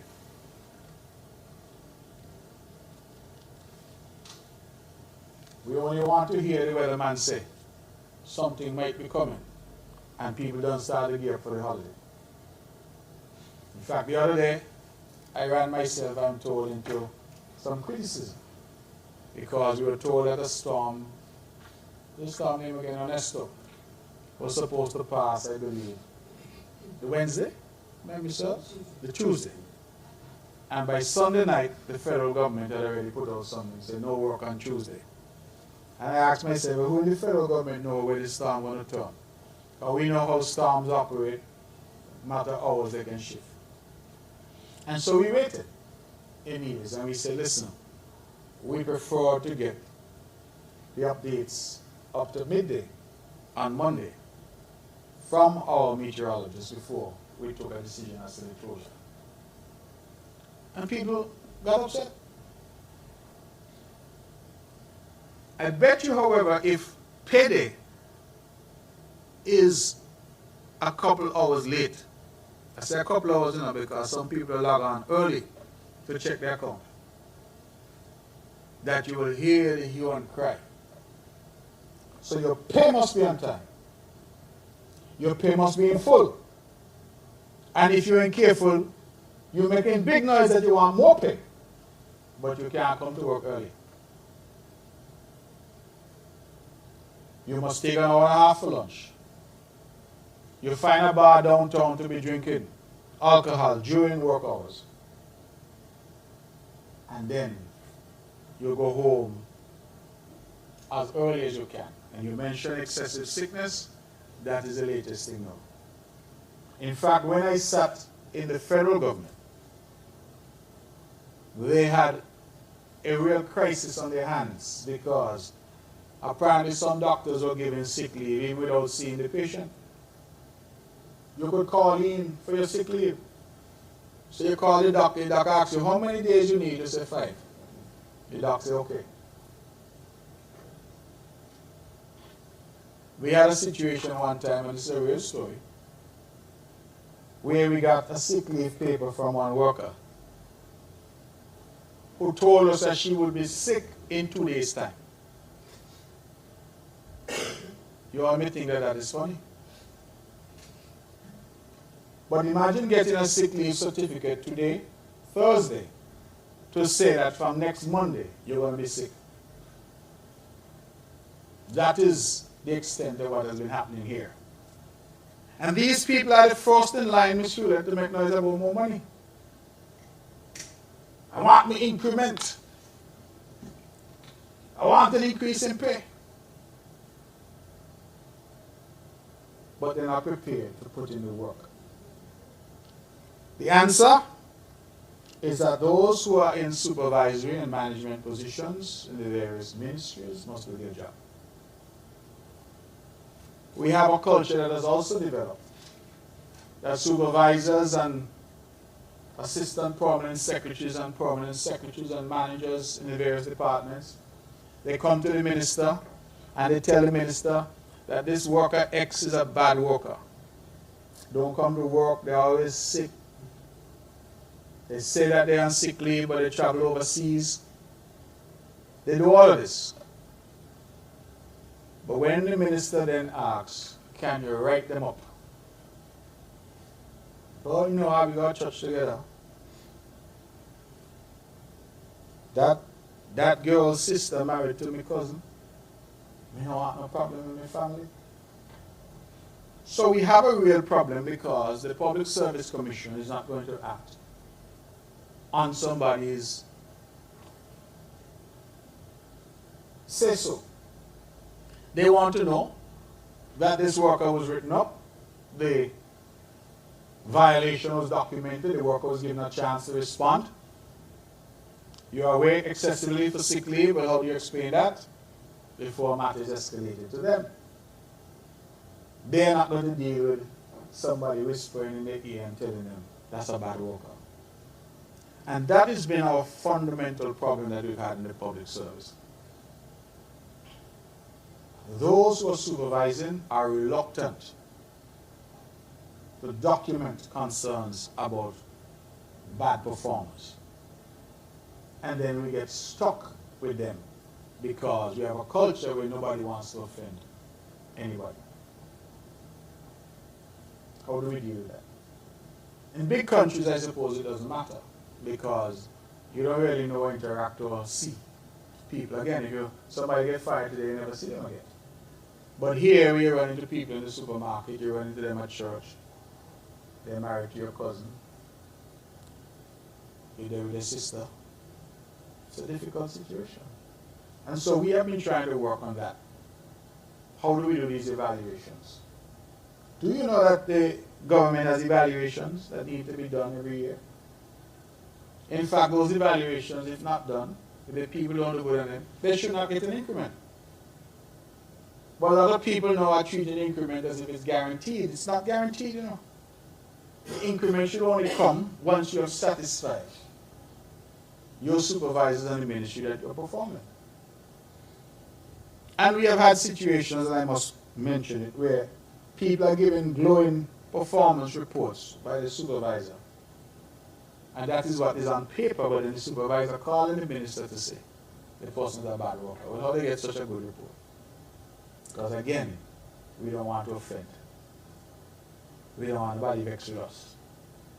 And that has been one of the biggest problems. So people call me as a premier.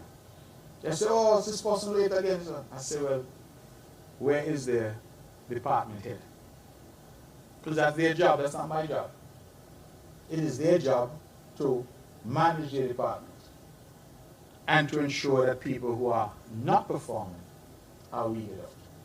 So I use this as an opportunity to call on those who are in those positions to do their job. And if they do their job, I think we'll get a lot better off. Status of the Alexander Hospital, I don't have an update today. That I did explain. that we had taken a decision as a cabinet to put on hold until such time as we got through the cultural armor festivities. So we are only now starting to reopen discussions about how we proceed and obviously the funding on that project. But it is a critical project, and it is one that I can assure the public we will get to. NEPAC, as far as I know, the majority of what needed to be done at NEPAC has been done. In fact, NEPAC was recently used for an archaeological conference that we had here. I'm told they had over 200 participants, and NEPAC was the space for that. So again, we did come under some criticism, but we decided that NEPAC needed to be repaired. It was leaking, AC was not working, sewage problems. We have resolved those issues for the most part, and so we expect that the work is substantially complete. The broiler industry needs, again, I do not have an update that I can give. The last that I knew of the broiler industry in that discussion was that we were in discussions through the Ministry of Agriculture with persons to construct the slaughter facility. And we had some quotations which were on the high side, and I know that there was some back and forth in terms of negotiations on that. But I can assure the public that we are committed to having a broiler industry on the island, and that those who are interested should not lose faith. We will be rolling out something in short order, and I will certainly come back, Mr. Hewlett, with more information as and when I have it. Anything further for me? Just one additional question. Okay, Hewlett, Department of Information. This is coming from Glenn Bart at SKN Newsline. He says, the current escalation in homicides by way of gun violence is indeed alarming, but the proliferation of guns in the Federation as well as in the region has been going for some time. Based on your knowledge from the perspective of a political leader for several years, what has been fueling the importation of firearms? Is it, for example, an organized narcotics trade going through St. Kitts and Nevis? Question 2. In your opinion, what has led to the decline in moral and social values that are manifesting through antisocial behavior, violence, intolerance, etc., in some of our young people in the Federation? That's from Glenn Bart, SK Newsline. Mr. Bart always asks some difficult questions, because when you start to ask what is in my opinion, I don't know if my opinions are newsworthy, but let me say that the decline in moral and social values, that's a complex question, because I think that there are a number of factors that contribute to that. We have, of course, young people having children. Some of them are children themselves. We have men in the homes and in the communities preying on young people, sometimes on young women and even on young men. We have women who are having sometimes multiple children with different fathers. We have men who are not supporting their children. And something that I have always marveled at that has become common in US, the women who are not getting child support are proud to say that they're now carrying a man to court. I'm not sure where that has become fashionable, but believe me when I tell you that a lot of women who are not getting the support that they're entitled to by law for the children are saying they're now carrying a man to court. So you have a breakdown in what I would call the family unit that has contributed. You have other things that perhaps we have not quite grasped yet. St. Kitts Nevis has a very high penetration of cell phones, so-called smartphones. In fact, I was watching something the other day and somebody said the phones now are even smarter than us. And reflect, Ms. Hewlett, Mr. Bart, if he's listening, that you take a child, 6, 8, 10-year-old child, and you give them an iPhone, Samsung or whatever, where once they have data, they could search and see anything. they're on TikTok, they're on Facebook, they're on Instagram. They could see anything under the sun. The good, the bad, and the ugly. From a young age, they're bombarded with information, a lot of it negative, a lot of it false. They are, at that age, the most impressionable. And then we who are adults glorify and publicize a lot of things that we ought not to. You have nudity, you have photos and videos that are sent around to try and embarrass people. All of this the children have access to. It's not as if that there are some phone companies out there. It's not Flow. I've never heard Flow or Digicel or the cable yet say. We have something that is just for the kids. Meaning, on this something they can't access this, that, and the other. So every time you give your child, and parents, I'm going to defend some of the parents because they do it for legitimate reasons. I want little Johnny to have a phone because if I need to call or there's an emergency, or mommy or daddy going to be late, I could contact. So, I recognize that there's a need. But once you give little Johnny or little Susie that telephone, they have an access to a world of badness. And it is one of those things I don't believe that we were ready for, that we prepared for, and that there's been any study done. And St. Kitts and Nevis, we know, based on statistics we have seen in the past, has one of the highest penetrations of mobile devices in the region. Most people in St. Kitts and Nevis have 1 and 2 and sometimes 3 devices. So that is a factor, in my view. Then we have other things. Miss Hewlett, our school system, we have taken a lot of things out of the school system now. Discipline. Parents used to be revered. People have it as a joke, but it's true that if, in my era, I admit a long time ago, but if I went to school and the principal or the teacher disciplined me in school, when I went home I got a second dose. Because my mother's approach was, you must have done something for them to discipline you. Now, when you discipline the children, the teacher reaches to the school to fight, the parent reaches to the school to fight the teacher. They get on social media and they cuss the teacher. And I am prepared to wager that if you were to do an analysis, you start to see the lack of discipline, the parents that respond negatively to anybody in authority seeking to discipline their children. And you've tracked those children, and you end up with people who are committing crime.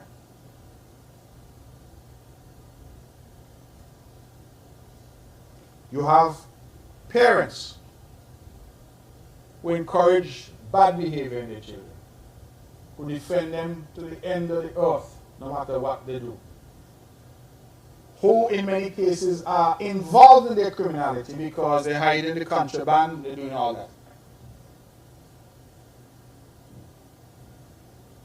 The reality is that our society as a whole has declined. I have spoken in the past about the coarseness that has infiltrated our society. You know, we have an organization here, I'm not sure what they're called, but I'll try to describe. They should control broadcast standards. So, for example, certain things should not be on radio or being broadcast publicly. And when I listen to some of the radio stations and hear the DJs and what the DJs are saying and listen to the music that they're playing, you all remember there was a time when there was a song with explicit lyrics, then you had a beep or something when that lyric came up. Now it looked like the beep them done it. As raw and as gutter and as nasty the lyrics are, everything coming through. And I wonder if that organization still exists. Because I know your broadcast license could be suspended if you were engaging in things like that. And then it's not even the music, the DJs. You listen to them, you listen to what they're saying. comments that they're making, the sexually explicit comments, the curse words. I see some curse words being used here in public. Coming out of Jamaica, I went to law school in Jamaica, so I know when you say certain words in Jamaica, they are terrible curse words, but they're being used here as if nothing. I happened to be at the Singers Music Festival this year, and there were DJs on stage playing between acts. So once one singer or whatever left the stage, a DJ would keep the crowd entertained. And when I listened to some of the songs that were playing on that sound system, permeating the whole music festival crowd, and I'm sure homes in the environment, you didn't want to hear some of the slackness, some of the gun lyrics, the bad man lyrics. And for some reason, our children know the lyrics word for word. You know, I happened to be at the offices of Daniel Brantley one day. They're right there in the Charlestown Main Road. And I got a racket. And so I went to the window and looked up. And it was one of the primary schools having a rally of some kind. So they were in an open vehicle. They call them safaris. And you know the song that they were singing was Byron Messiah's song, Taliban. And that's the song that these children are singing verbatim.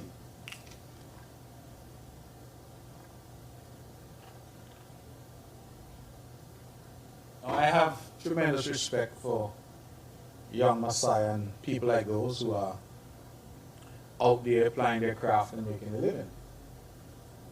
And no doubt his music and the music of others, in the right crowd, in the right space among others, might have its place. But the little primary school children singing lyrics word for word, it attracted my attention because I said, well, how them know? Me a old man, I mean, know them lyrics there word for word. How them little children know?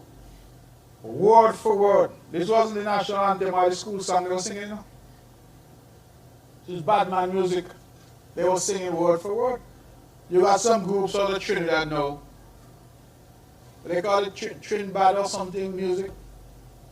And it's all about glorifying a particular culture. Now some may say it is just art. And I think there's some justification for saying in some cases it is art. But we have to be careful when art starts to imitate life. Or life starts to imitate art. And the lines now become blurred. So when a man sings about gun, it's really because he's a gunman. When he's singing about killing, it's really because he's a killer. As opposed to, as some try to say, I'm only describing what I see in the community. Question is, do you have, even as an entertainer, an obligation in terms of what you put out, what you convey? I'm not going to get into it because I know it's controversial, but I see Vibes Cartel back on the road now. And Vibes Cartel will come back on the road. And I was hoping that Vibes will come after 13 years in prison to start to tell the youth them, this is not the life. You don't want to go through what I went through. But all you hear now is Gaza and Gaza and Gaza. I'm sure most people here have never been to Gaza. They have no idea where Gaza is. Well, Gaza is in a war right now in terms of Israel, but Gaza in Jamaica. And the biggest thing that you hear everybody talking about is when Vibes come and sing his ears. When he come in. So we have to be careful, Mr. Bach, what we are portraying and what we are projecting. Some people could listen to gangster music and it doesn't have any effect on them because I know when I listen to Tupac or I listen to Biggie that I'm listening just for entertainment. But if you are impressionable, especially among the young, and I will say young because some people got the age but they're still not developed mentally either. But when you listen to that, and that is glorified, And every song you hear, pow, pow, pow, you lick shot and this and that and the other. It becomes normalized, as if this is normal behavior. And if you realize in our society, no, when somebody gets killed now, they say, well, next one gone. You're not hearing a big outcry, and no, it used to be that when a murder happened, like the country came to a standstill. Now, oh, you hear that the next one gone. Just like a bottle mashup. And I believe we've been desensitized that the music, the culture, a lot of it foreign to us. We never start no bad man music in 60s as far as I'm concerned. But we hear it from up there, we bring it and we try to make it our own. And as a result of that, all of those things coupled together has led us down a particular path. It did not happen overnight, and it can't be resolved or corrected overnight. But one of the things that I suggested in my speech just last night, I said, listen, we need to reintroduce moral and ethical education in the schools. Our children from down here need to start to learn. You don't solve disputes with fighting and violence and anger. You don't steal your classmates' stuff. From down here, you be respectful. If you're a boy, you must respect your female classmate and vice versa. But if we inculcate that since they reach preschool, right? I saw Sean Richards, I'm going to call his name, because he put up something on social media one day about he entered the bus and said, good morning, and nobody answered. And on that bus he said, well, students in uniform. And I thought that was very sad. But Sean Richards is from St. Kitts in Sandy Point. Sean reached out to me privately and said, there's a bus in Nevis. He happened to be in Nevis because he does some work over here. And he said he caught a bus. And he went down the bus. As Sean Richards, former Deputy Prime Minister and a parliamentarian, and he said, good morning, and nobody in the bus answered him. There was a time when that in Nevis was unheard of and unacceptable. In fact, somebody would meet your mother and say, that child they passed me, and what the child was saying or the conduct or whatever. And you get in trouble for that. We used to go to the high school and Charleston Secondary School. And if anybody saw you in your uniform downtown during school time, problems. Now we see the kids walking up and down like nothing happened. So we have lost our way. I could go on and preach for another half an hour. We have lost our way. So we now need to put Humpty Dumpty back together again and work on it. Proliferation of guns. What is fueling it? I have heard theories, Mr. Barr. For example, it is said that yes, there's some transshipment of drugs that occurs in all of these islands. And that when the transshipment occurs, the suppliers are not only just paying money, they leave you some drugs and some guns as part of the payment. So whereas maybe in the past you got $1,000 per kilo or whatever it may be, they're now saying, well, I'm going to give you 500 and give you some drugs and give you some guns. We can't underestimate the impact of what is going on in Venezuela, because there's been a proliferation of weapons reaching to Trinidad. It's only 7 miles, I think, from Venezuela to Trinidad. And instability in Haiti and those places has also led to more arms and ammunition flowing in the Caribbean. But I'm going to say so today, that the biggest problem that we have in relation to illegal firearms is the United States of America. And one of the things I asked for in my speech last evening was that we call upon the United States to do more. A lot of guns that are finding their way into our federation and being used to kill people, finding their way into the Caribbean and being used to kill people, are coming out of the United States. The United States has a love affair with guns. It's one of the most armed countries in the world because everybody and their cousin has a firearm. And it therefore creates the environment the petri dish, if you will, where people who are bent on criminality can easily acquire guns. It is possible that some of the guns committing crimes on here were obtained legally in the United States. Because you go in, you know, there's some states in America where you can't buy alcohol, you can't buy tobacco because of your age, but you could buy a firearm. You could buy an AK-47, an AR rifle, or Uzi. You could buy a firearm, you could go in and wear a Glock, but you can't buy alcohol or tobacco.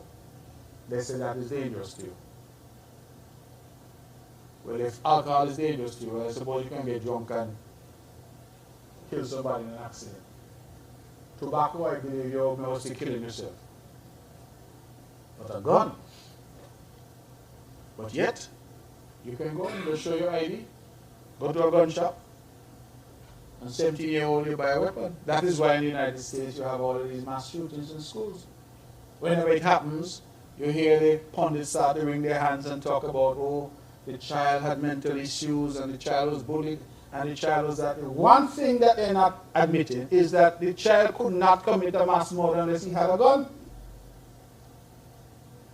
And how we get the gun? 9 times out of 10, he ain't thief no gun, he ain't rob no place and get a gun. Is guns from home or guns that that child was able to purchase legally. Well, those same weapons are now finding their way into the Caribbean.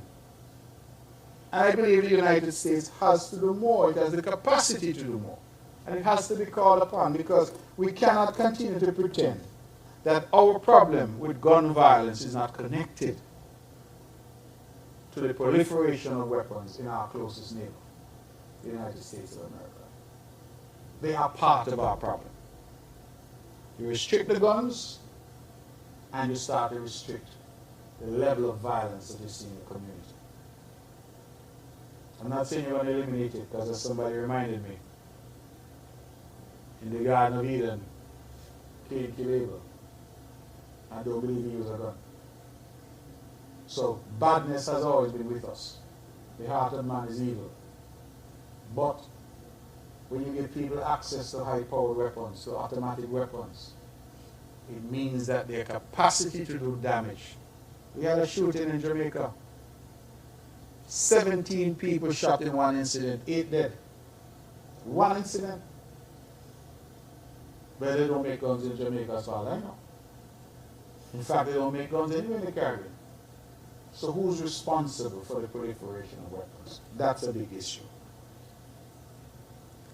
So, Mr. Bard, I hope that I've answered your question as best as I could. You asked me some difficult questions, and I believe the answers are complex. But in the proliferation of guns, we need to lean as a region more heavily on the United States to say to them that if we are to be partners with them in security, they want us to assist them in restricting the flow of guns and flow of drugs, into the United States, then equally they must assist us in restricting the flow of firearms into the Caribbean. Because that is what is doing the most damage here. Anything further for me?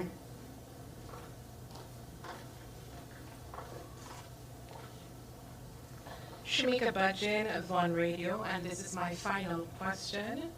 From an education standpoint, CXC results were released on Tuesday, August 20th. Can you provide some details on how our division students did?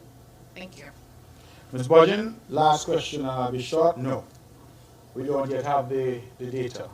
I'm told just yesterday, the Minister of Education, Troy Library, reported to the Cabinet that we're having some glitches in terms of our access to that data. Individual students apparently are being able to access their individual results, but the platform to allow the officials to access the overall results, that we were having some challenges up to yesterday. So we have not yet got that information.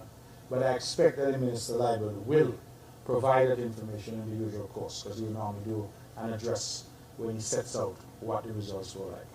I see some individual students and their parents have been celebrating, so I celebrate with them and pray and hope that everybody will have met some level of success in their exams. I will say that I'm told that there are some subjects like mathematics that are coming back ungraded. and that appears to be an issue. I just want to assure the public that ungraded, I'm told now, doesn't mean that, all it means is that the grade is delayed. So the results are going to come for those subjects later. Ungraded kind of sound like something went wrong. Like you didn't do the exam or there was some difficulty, but I'm told that ungraded really means that the results will come at a later date. So the minister will have to report on that, but yesterday, up to yesterday, we did not have all the information yet. So I apologize for that. Okay, ladies and gentlemen, it is 10 past the noon hour, lunchtime for some. I want to thank you again for being here. This has been our press conference for the month of August, and we look forward certainly to seeing you, God willing, in September. Thank you, and have a nice day.